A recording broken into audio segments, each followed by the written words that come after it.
नमस्कार, कैसे हो आप सब? आई होप आप सब ठीक होंगे और कॉम्पिटिटिव एग्ज़ाम की अच्छे से प्रिपरेशन कर रहे होंगे। तो आज मैं वीडियो बना रहा हूँ शब्द और उसके भेद के ऊपर। इससे पहले मैंने वीडियो बनाए थे संज्ञा, उसके ऊपर फिर एक्सरसाइज़ ली थी। फिर मैंने करवाया था सर्वनाम और उसके भी फिर हमने कुछ प्रश्न किए थे जो प्रीवियस ईयर में पूछे गए थे। उससे पहले हम देखें मैं देखूँ तो कारक और समास के ऊपर मैंने वीडियो बना चुका हूँ। ये सभी वीडियो जो है बहुत इम्पोर्टेंट है। जेवीटी, पटवारी, टीजीटी, अलाइड और अदर कॉम्पिटिटिव एग्जामिनेशंस हैं उसके पॉइंट ऑफ व्यू से। तो आप ये वीडियो भी देख लें एक बार, अच्छा लगेगा तो लाइक, शेयर ज़रूर करें और कमेंट करें अगर इम्प्रूवमेंट की ज़रूरत होगी तो। और लेटेस्ट जानकारी के लिए आप चैनल सब्सक्राइब कर सकते हैं। मेरा वीडियो बनाने का मकसद यही है कि जो प्रिपरेशन कर रहे हैं, स्पेशली जो जॉब कर रहे हैं और चेंज ओवर चाहते हैं उनके पास जिनके पास टाइम कम होता है, तो ये वीडियो उनके लिए बना रहा हूँ मैं, क्योंकि मेरे वीडियो बहुत ही शॉर्ट ड्यूरेशन के हो रहे हैं। जैसे 10 मिनट, 15 मिनट, 20 मिनट, ये कई तो मैंने शॉर्ट्स में भी स्क्रीनशॉट डाले हैं ताकि इजीली मोबाइल देख के जो है लर्न कर सकें, और स्टूडेंट तो इससे लाभ ले ही सकते हैं। तो आई होप आप इस वीडियो को भी अच्छे से देखेंगे और नोट्स बनाएंगे। सभी का अपना-अपना तरीका होता है।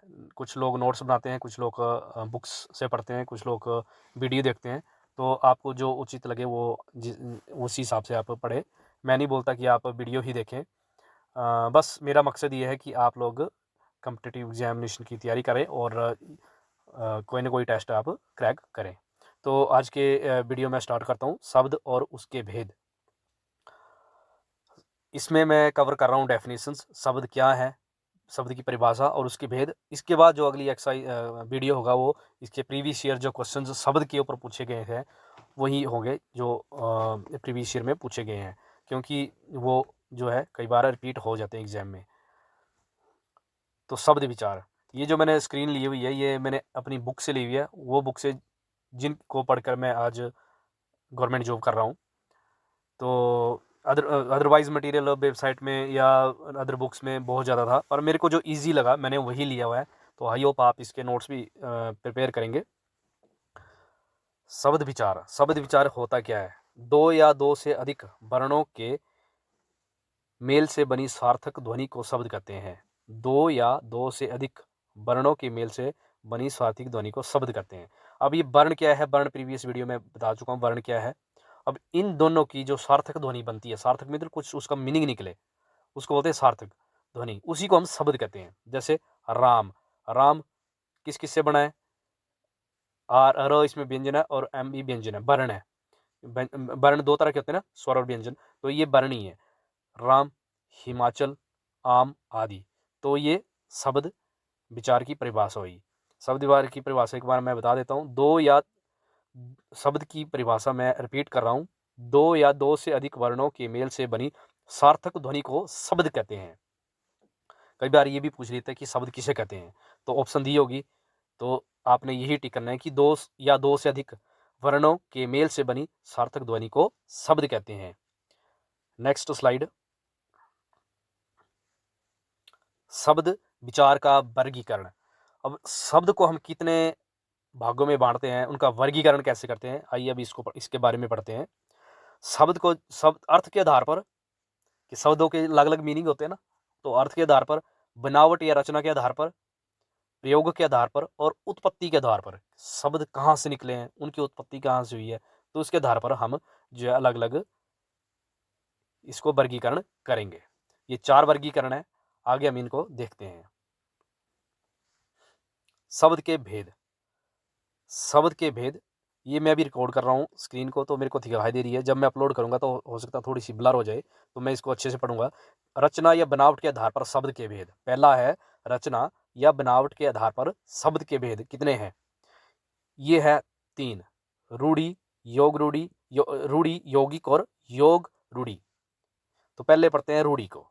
रूढ़ि, जिन शब्दों के खंडों का कोई अर्थ नहीं होता है, वे रूढ़ि शब्द कहलाते हैं। जैसे दवात, दवात, कमल। जिन शब्दों के खंडों का कोई अर्थ नहीं, मतलब कोई शब्द है, उसको जब हम खंडित करते हैं, जैसे दवात को विभाजित किया दवात, तो इसका कोई मतलब नहीं हुआ। कमल का कमल, कमल, तो इसका भी कोई मतलब नहीं। ये हुआ रूढ़ि। रूढ़ी शब्द बोलते हैं इनको। नेक्स्ट है यौगिक। यौगिक शब्द वो यौगिक शब्द दो शब्दों के योग से बनते हैं, उन्हें यौगिक शब्द कहा जाता है, जो दो शब्दों के मेल से बने। जैसे पाठशाला, ये बना है पाठ और शाला, पाठशाला। महात्मा, महाजमा आत्मा, महात्मा, तो ये दो शब्दों से बना और योग हुआ इनका। जैसे पाठ जमा शाला, पाठ में शाला जुड़ी तो दोनों का योग हुआ, तब बनी पाठशाला, तो ये हुआ यौगिक। एक हो गया रूढ़ी, जिसका कोई मतलब नहीं होता है, कोई अर्थ नहीं होता है खंडों का। एक हुआ यौगिक, जो योग करके कुछ ना कुछ मीनिंग निकालते हैं। तीसरा है योग रूढ़ी। योग रूढ़ी वो हुआ जो यौगिक शब्दों की भांति दो शब्दों के योग से बने हों, परंतु किसी विशेष अर्थ को प्रकट करे। जैसे जैसे पंकज, पंकज है, पंकज, पंकज क्या है? कीचड़ में उत्पन्न होने वाला, ठीक है, कीचड़ में।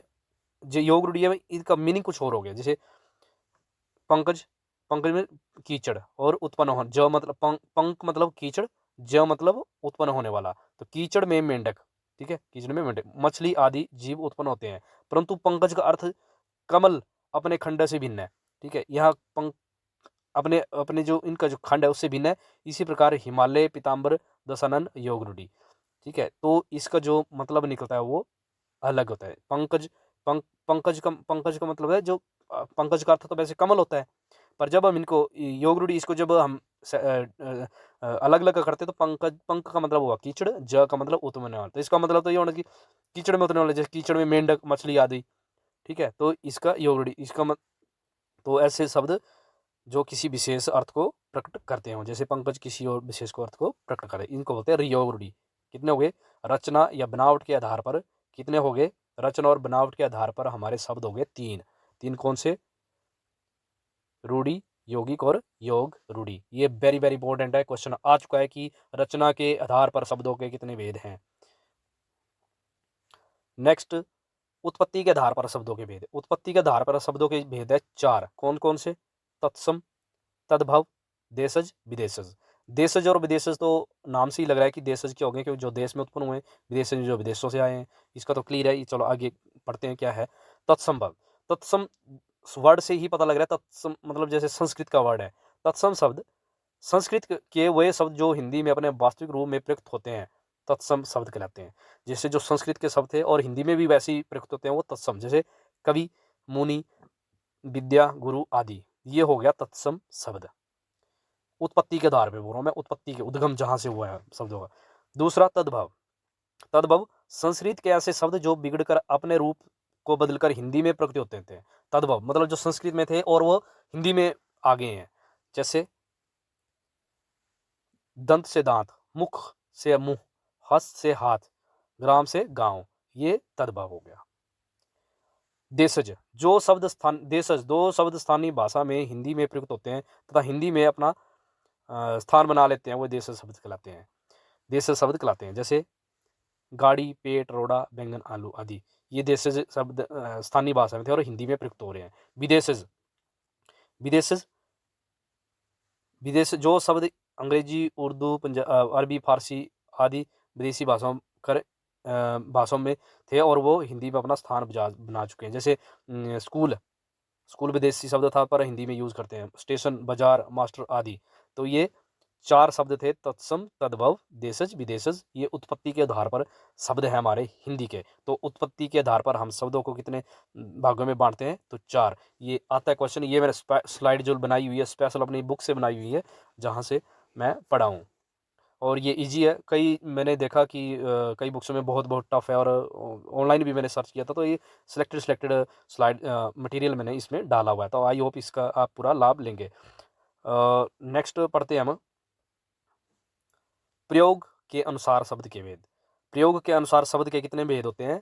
प्रयोग के अनुसार शब्द के भेद होते हैं दो, विकारी या अविकारी। विकारी मतलब वे शब्द जिनके वाक्य में प्रयोग होने पर उनके रूप, लिंग, वचन, कारक के कारण परिवर्तन आ जाता है, विकार आ जाता है, उनको विकारी बोलते हैं, ठीक है। जैसे लड़का, लड़कियां, लड़का, लड़कियां, लड़की आदि, ठीक है। ये है विकारी शब्द। विकारी मतलब जिन शब्दों में कोई विकार आ जाता है, ठीक है। विकारी शब्द के भी आगे चार भेद होते हैं। कौन कौन से भेद होते हैं? संज्ञा, सर्वनाम, क्रिया, विशेषण। Very very important. विकारी शब्द के कितने भेद होते हैं? तो 4 भेद होते हैं: संज्ञा, सर्वनाम, क्रिया, विशेषण। इसमें मैं संज्ञा और सर्वनाम पढ़ा चुका हूँ। क्रिया और विशेषण का आप मेरे को कमेंट कर देना अगर वीडियो बनाना होगा तो। विकारी, दूसरा है विकारी। प्रयोग के अनुसार बता रहा हूँ मैं शब्द कितने हैं। विकारी, अविकारी, ये विकारी हमने पढ़ लिया। दूसरा है अविकारी। अविकारी वे शब्द जिनको वाक्य में प्रयोग करने पर किसी प्रकार का विकार ना आए, अविकारी शब्द कहलाते हैं। जैसे परंतु, तथा, यदि, अधिक, कम। इनमें अगर आप कुछ भी चेंज करते हैं तो इसमें कोई परिवर्तन नहीं, परंतु परंतु ही रहता है, तथा तथा ही रहता है। परंतु विकारी में क्या था, विकार जैसे लड़का था तो लड़की हो जाती है। अगर हम किसी वाक्य में इसको यूज करते हैं, कहीं किसी पर्पज के लिए यूज करना, तो इसलिए विकारी शब्द हो गए और ये अविकारी शब्द हो गए। अब अविकारी शब्द भी कितने, 4 प्रकार के होते हैं। कौन कौन से? क्रिया विशेषण, संबंध बोधक, समुच्चय बोधक और विषमादि बोधक। ये जो है प्रयोग के अनुसार हो गए 2 भेद शब्द के। नेक्स्ट, अर्थ की दृष्टि से शब्द के कितने भेद है? अर्थ की दृष्टि से शब्द के कितने भेद है? 2। अर्थ की दृष्टि, अर्थ सार्थक और निरर्थक। सार्थक जिन शब्दों का कोई अर्थ ना हो, जैसे आम, कुर्सी, घोड़ा आदि। निरर्थक शब्द जिन शब्दों का कोई अर्थ ना हो, सॉरी, सार्थक शब्द होते हैं जिन शब्दों का कोई अर्थ हो। कोई अर्थ मतलब जैसे आम, कुर्सी, घोड़ा आदि, ये सार्थक शब्द है, अर्थ जिनका कुछ अर्थ नहीं के। और निरर्थक मतलब जिनका कोई मतलब ही नहीं हो, ऐसे शब्द जिनका कोई अर्थ ना हो, जैसे टर टर, बक बक आदि। ये जो होते हैं अर्थ की दृष्टि से वो निरर्थक होते हैं। तो इसलिए अर्थ की दृष्टि से कितने भेद हुए? 2 भेद हुए। तो ये थे अर्थ की दृष्टि से भेद। नेक्स्ट, मैं जो वीडियो बनाऊंगा इसके ऊपर जो प्रीवियस ईयर क्वेश्चंस हैं, पहले कुछ पुराने जो पेपरों में, एग्जाम्स में प्रश्न पूछे गए हैं, उनके ऊपर मैं वीडियो बनाऊंगा। अगर आपको ये वीडियो पसंद आया हो तो एक लाइक ज़रूर करें, कमेंट ज़रूर करें और चैनल को सब्सक्राइब कर रहें और आप पढ़ते रहें। मैं वीडियो को ज़्यादा लंबा नहीं खींचना चाहता हूँ। Thank you.